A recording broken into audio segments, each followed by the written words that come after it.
Good evening. You're watching the main news on HKIBC. I'm Chloe Feng. Our top stories tonight.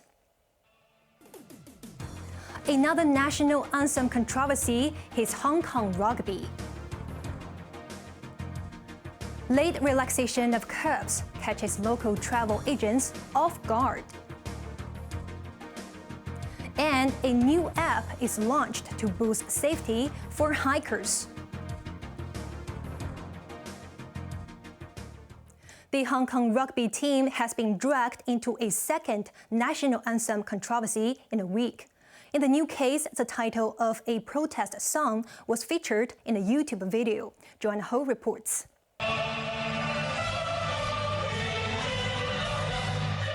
Although China's national anthem was audible in the background, the subtitles in the graphic banner on the screen showed the title of a protest song linked to the 2019 social unrest in Hong Kong. The clip, which has already been deleted from YouTube, featured the highlights of a qualifying match for the 2023 Rugby World Cup between Hong Kong and Portugal. The game was played in Dubai on November 6, a week before the protest song was broadcast instead of China's anthem at the Asia Rugby Sevens series match between Hong Kong and host South Korea. Sports chief Kevin Yeung said it is unacceptable and unbelievable that the anthem was mixed up with the protest song at two rugby events in such a short time. The Hong Kong Rugby Union said the organizer World Rugby blamed the error on a graphics operator. World Rugby has apologized and made a correction. The right caption was shown in the ensuing games featuring Hong Kong, during which the national anthem was played, sung and labeled correctly. The union said no team member or management staff was asked about the title of the anthem. Therefore, no one was aware of the issue until after the match. Reviewing the footage of other international matches, the union found the same error in a game between Hong Kong and Tonga in July. It stressed that playing or labeling China's anthem incorrectly is hurtful and disrespectful to the people of Hong Kong and the nation, and described it as a serious error. The union asked World Rugby for a detailed explanation and to apologize formally to Hong Kong. Joanna Ho, HKIBC. Hospital Authority Chief Executive Tony Ko has warned that some services may be cut if COVID cases keep surging. His comment came as infections in the past 2 days exceeded 8,000, while the average daily hospital admissions jumped to over 360. The rate of the rise of the number of cases also seems to be more rapid when compared to the rise at the time in September. And also we observed that for the patients that are admitted to hospitals, there are increasing number of elderly. And also there are COVID outbreaks in a significant number of old age homes as well. These are all worrying signs. If the number remain high or even further increase, inevitably we will have to reduce part of our elective service, for example, elective surgeries or elective diagnostics, to allow us to have the adequate manpower to deal with the recent surge. Ko said the authority has been working with the private sector to alleviate pressure on medics in public hospitals. Two travel groups arriving in the city this weekend will not be able to benefit from the latest COVID relaxation measures because they don't have enough time to apply. And as tourism is set to take off again, a local travel agency has gone on a hiring spree. Joanna Ho reports. As the first Hong Kong tour groups headed to Taiwan yesterday after the island eased COVID curbs for travelers from the SAR, the city also relaxed some travel restrictions for inbound tour groups. The government said last night that tour group members holding an Amber Health Code can dine at designated restaurants after their travel agents successfully applied to the Travel Industry Council. However, two groups arriving from Thailand this weekend could not benefit and has to manage with takeaways. David Wong, managing director of Carry On Travel Services, organized the tour, said the measure was introduced at the last minute and there was not enough time for his company to apply. Council Chairwoman Gianna Su said as only 3 groups are coming to the city so far, it wouldn't be difficult to approve the applications. But as the announcement was made only last night, it would take at least 2 to 3 days to get the green light. In another development, EGL Tours has launched a job fair to hire 100 people. It's the biggest number of positions on offer in the travel sector since the pandemic started. It's also the first time that new tour guides are being offered a fixed monthly salary instead of a basic wage plus commission. 俾入職嘅同事咧，佢有一個安心啊。 EGL Executive Director Steve Hoon said the monthly salary of at least $25,000 aims to set the new recruits' mind at ease and encourage former employees to rejoin. Hoon said most tours next month will head to Japan, and he expects business to recover by 50% compared to pre-pandemic times. Joanna Ho, HKIBC. Privacy Commissioner Ada Chun says the government may have to consider amending specific laws on access to public records. This comes after former RTHK journalist Bao Chai was allowed to appeal to the city's highest court against her conviction for making false statements to access the government vehicle registry. Chung said the Personal Data Privacy Ordinance exempts people who use data for journalistic purposes. When asked if that contradicts the current rules, which do not list journalistic activities as a reason to access the data, Chung said officials might need to see if the law should be amended. There has been a sharp increase in the fatality rate of solo hikers who encounter accidents. In a bid to reduce casualties, the government has launched an app which stores hiking route data. As more people go hiking during the cooler weather, the authorities have warned about the dangers of going solo. Many hiking trails go through rugged terrain, and some mountains are very steep. Police say 256 joint rescue missions were conducted between September last year and August. Nearly 30% of those who sought help were hiking on their own. Among the 65 solo hikers who needed assistance, nearly 10% died as they could not be rescued on time, and 6 others went missing. Most of the accidents occurred in Sai-Kung.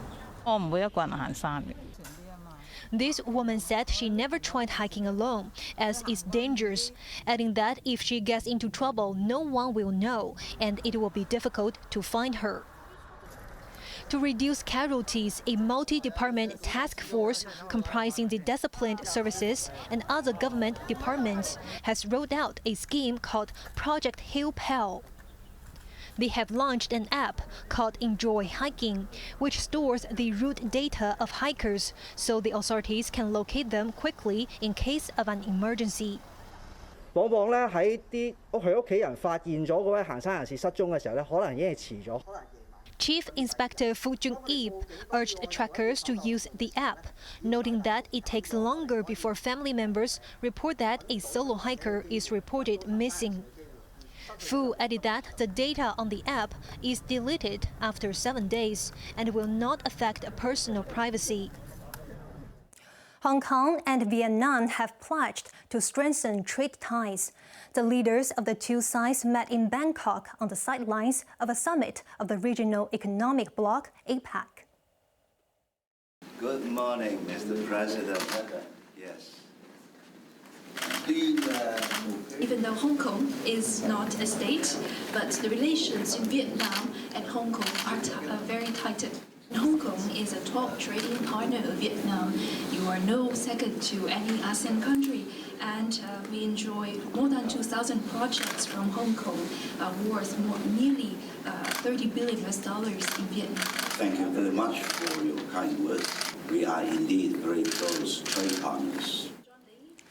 Lee said bilateral trade between Hong Kong and Vietnam grew 19% year-on-year. Hanoi is the SAR's second largest trading partner in Southeast Asia. The chief executive is sending Treasury Chief Christopher Hui to Vietnam next year to explore new business opportunities. Lee attended an informal APEC meeting this morning with President Xi Jinping and will return to Hong Kong tomorrow.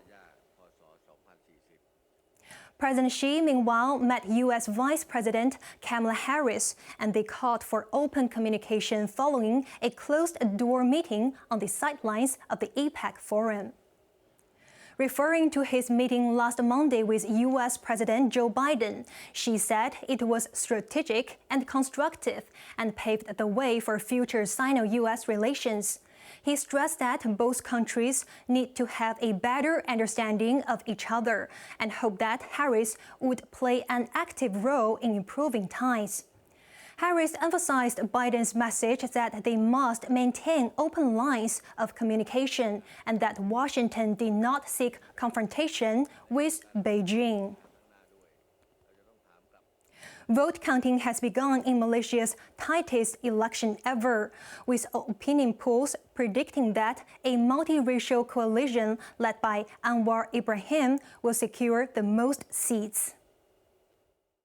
I've said I'm cautiously optimistic based on the assessment and the level of enthusiastic support from the general public, particularly the young. We can't expect the country to progress if we do not effect meaningful change as a united Malaysian nation. Malaysia has lowered the minimum voting age to 18, and Anwar hopes that most of the 6 million new voters will flock to his coalition. One of his main rivals is caretaker Prime Minister Ismail Sabri Yaakob, whose alliance governed Malaysia for all but 2 years in the past 6.5 decades. The bloc has been tainted by corruption, with former leader Najib Razak serving a jail term. Pyongyang has released new photos of its latest missile test, but it was the appearance of a young girl that captured the greatest interest. North Korean leader Kim Jong-un was photographed at the launch site walking hand in hand with what state media said was his beloved daughter. The girl's name and age were not disclosed, but she is believed to be one of Kim's 3 children. His wife, Ri Soo-ju, was also present to watch an intercontinental ballistic missile lift off in yesterday's test. State media reported Kim as saying Pyongyang now has another reliable and maximum capacity weapon to contain external threats. The giant panda, which China gave to Taiwan 14 years ago, has died after suffering a spate of seizures. A short statement from Taipei Zoo said Tuan Tuan died this afternoon, but did not state the cause of the death. Medical scans show that he had a suspected brain tumor and was moved to palliative care last month. His companion Yuan Yuan was also a gift to Taiwan by Beijing in 2008 to symbolize warmer ties. With Christmas approaching, children are making their way to see Santa. And for the first time since the pandemic, there's no plastic barrier separating them. It feels really magical. It feels like a great experience, and it's so cool to be able to do it with my daughter. Yeah, she's like a pandemic baby. Pandemic happened when she was 2, so she hasn't been out a while, yeah? In recent years, children were prevented from getting too close to Santa to stop COVID from spreading. But with restrictions lifted almost everywhere, the fun has returned. On to the weather now. It will be a fun Sunday with the temperature between 23 and 28 degrees. Cloudy in the following days with some showers. Now let's take a look at the weather around the world.